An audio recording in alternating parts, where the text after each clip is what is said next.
Bismillahirrahmanirrahim. Assalamualaikum warahmatullahi wabarakatuh. Perkenalkan, nama saya Albi Jamali. Saya akan menyampaikan materi untuk mata kuliah fikih. Fikih dalam bahasa mempunyai dua makna, yaitu makna pertama al-fahmu al-mujarrad, yang artinya kurang lebih adalah mengerti secara langsung atau sekedar mengerti saja. Sedangkan makna yang kedua yaitu al-fahmu ad-daqiq, yang artinya mengerti atau memahami secara mendalam dan lebih luas. Sedangkan fikih menurut istilah yang dikenal para ulama adalah ilmu yang membahas hukum-hukum syariat bidang amaliyah atau perbuatan nyata yang diambil dari dalil-dalil secara rinci. Penggunaan istilah fikih di masa Nabi dan di masa generasi pertama Islam, maka yang dimaksud dengan fikih adalah ilmu agama secara keseluruhan. Kemudian selama 14 abad berikutnya hingga sekarang ini, ilmu fikih menjadi referensi hukum yang sangat lengkap dan akan berlangsung hingga hari kiamat. Fikih sangat kental dengan karakter keagamaan, hukum halal dan haram. Dalam fikih, setiap pekerjaan yang termasuk kategori muamalat pasti dihubungkan dengan konsep halal dan haram. Atas dasar itu, hukum-hukum muamalat dapat dikategorikan ke dalam dua kelompok.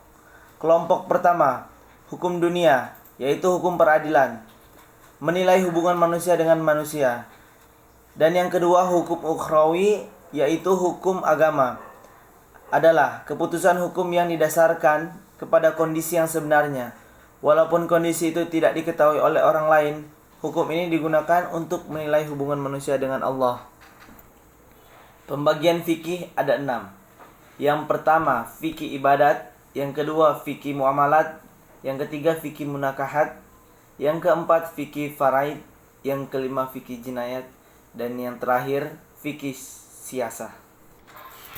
Pengertian fikih ibadah. Secara istilah, fikih adalah ilmu yang menerangkan tentang hukum-hukum syariah yang berkaitan dengan perbuatan-perbuatan para mukallaf yang dikeluarkan dari dalil-dalil yang terperinci. Sedangkan ibadah adalah mendekatkan diri kepada Allah dengan melaksanakan perintah-perintahnya dan menjauhi larangannya.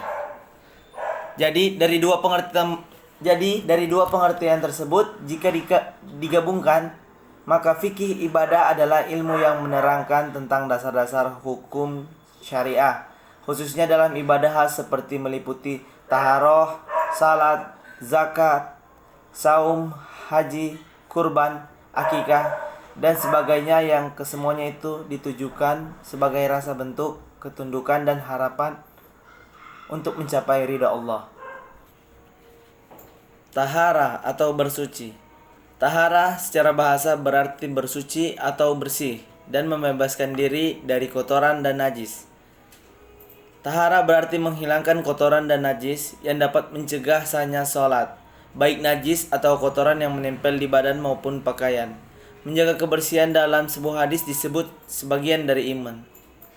Kewajiban untuk membersihkan diri ini ditegaskan oleh Allah Subhanahu wa taala dalam surat Al-Maidah ayat 6. Dalam surat itu Allah berfirman, "Hai orang-orang yang beriman, apabila kamu hendak mengerjakan sholat, maka basuhlah mukamu dan tanganmu sampai dengan siku, dan sapulah kepalamu dan basuhilah kakimu sampai dengan kedua mata kaki. Dan jika kamu junub, maka mandilah. Dan jika kamu sakit atau dalam perjalanan atau kembali dari tempat buang air atau menyentuh perempuan, lalu kamu tidak memperoleh air, maka bertayamumlah dengan tanah yang baik atau bersih. Sapulah mukamu dan tanganmu dengan tanah itu. Allah tidak hendak menyulitkan kamu, tetapi Allah hendak membersihkan kamu dan menyempurnakan nikmatnya bagimu, supaya kamu bersyukur." Setelah taharoh, selanjutnya sholat. Sholat ialah berhadap hati kepada Allah Subhanahu wa taala sebagai ibadah yang diwajibkan atas tiap-tiap orang Islam, baik laki-laki maupun perempuan, berupa perbuatan atau perkataan dan berdasarkan atas syarat-syarat dan rukun tertentu yang dimulai dengan takbir dan diakhiri dengan salam. Sholat terbagi menjadi dua, ada sholat wajib dan sholat sunnah. Sholat wajib dikerjakan 5 kali sehari, dan sholat sunnah dikerjakan sebelum dan sesudah sholat wajib. Selanjutnya zakat. Zakat adalah kewajiban umat Islam untuk membersihkan diri dan harta. Zakat fitrah adalah zakat yang membersihkan diri, sedangkan untuk membersihkan harta adalah zakat mal. Zakat fitrah dilakukan pada akhir bulan Ramadan sampai sebelum melaksanakan sholat Idul Fitri. Dan zakat harta atau zakat mal dilakukan sampai harta mencapai nisabnya. Selanjutnya puasa.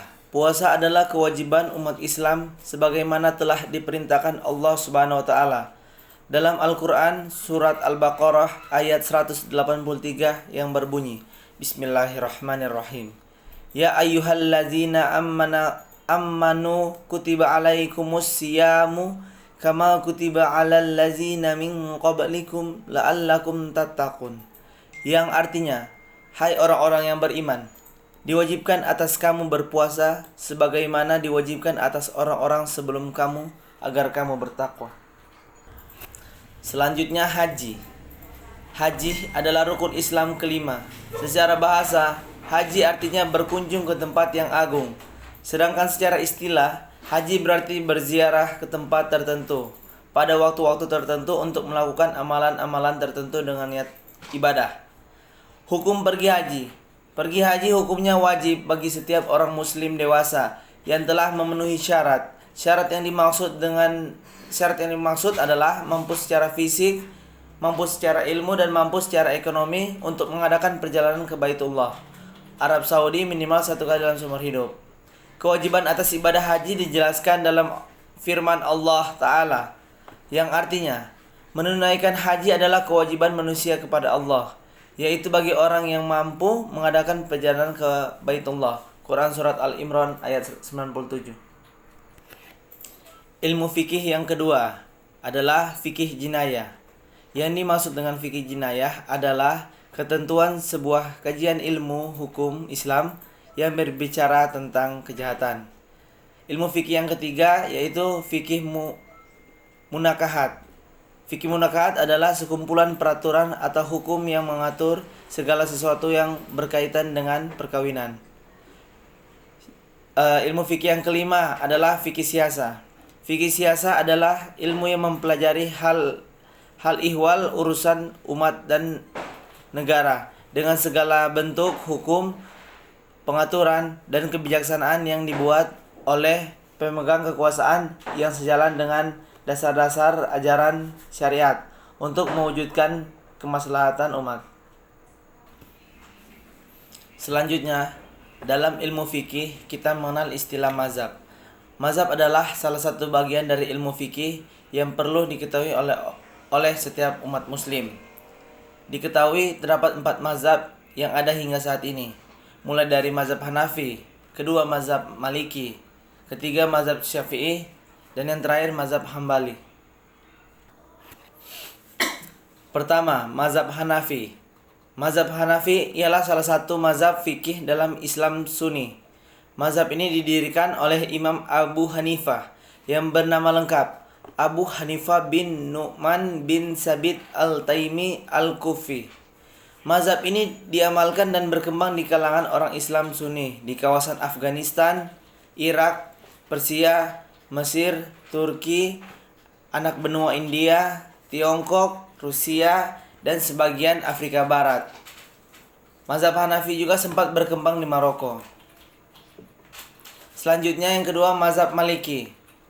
Mazhab Maliki adalah salah satu dari 4 mazhab fikih atau hukum Islam dalam Sunni, dianut oleh sebagian umat muslim yang kebanyakan berada di kawasan Hijaz, kini bagian dari Arab Saudi, terutama di Madinah, kemudian juga di Afrika Utara seperti Mesir, Libya, Tunisia, dan Aljazair, bahkan hingga Eropa seperti Sisilia di Italia dan Andalusia di Spanyol. Mazhab ini didirikan oleh salah satu imam dan ahli hadis di Madinah, Malik bin Anas atau bernama lengkap Malik bin Anas bin Malik bin Abi Amirul Asbani. Mazhab yang ketiga yaitu mazhab Syafi'i. Mazhab Syafi'i adalah mazhab fikih dalam Sunni yang dicetuskan oleh Muhammad Ibnu Idris Asy-Syafi'i atau yang lebih dikenal dengan nama Imam Syafi'i pada awal abad ke-7. Mazhab ini kebanyakan dianut para penduduk Mesir Selatan, Arab Saudi bagian barat, Suriah, Kurdistan, Indonesia, Malaysia, Brunei, Filipina, Pantai Coromandel, Ceylon, Malabar, Hadramaut, dan Bahrain. Selanjutnya, mazhab yang terakhir yaitu mazhab Hambali atau Al-Hanabilah. Mazhab Al-Hambali ini adalah mazhab fikih dalam Islam yang dikemukakan dan dikembangkan oleh Ahmad Ibnu Hanbal, Ibnu Hilal, Ibnu Asad As-Sjaibani Al-Maruzi atau Imam Hambali. Selanjutnya, mengapa umat Islam Indonesia bermazhab Syafi'i? Karena penyebar Islam pertama kali ke Indonesia bermazhab Syafi'i. Demikian penyampaian dari saya, materi untuk mata kuliah fikih. Wassalamualaikum warahmatullahi wabarakatuh.